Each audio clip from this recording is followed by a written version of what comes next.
देखिए मेरे यहाँ लड्डू गोपाल स्नान करने जा रहे हैं, सो के उठे हैं।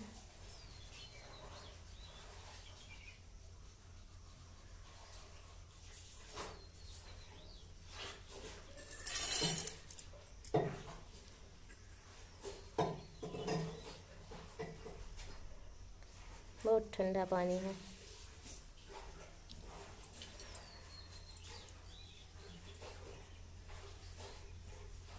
ठंडे ठंडे पानी से स्नान कर लिए भगवान जी ने।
पानी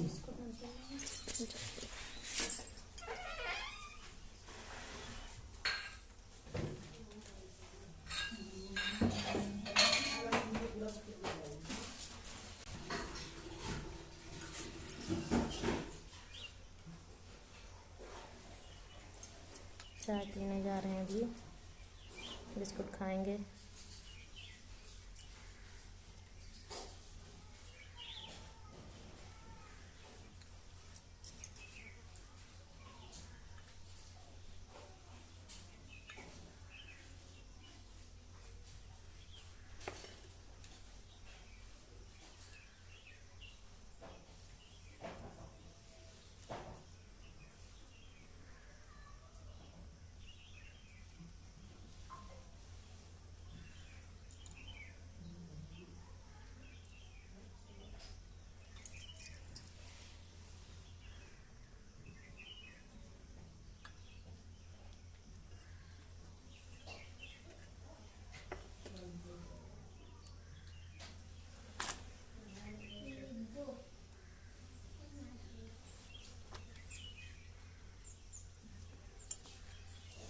देखिए भगवान ने चाय पी लिया, अभी खाना खाएंगे दोपहर को।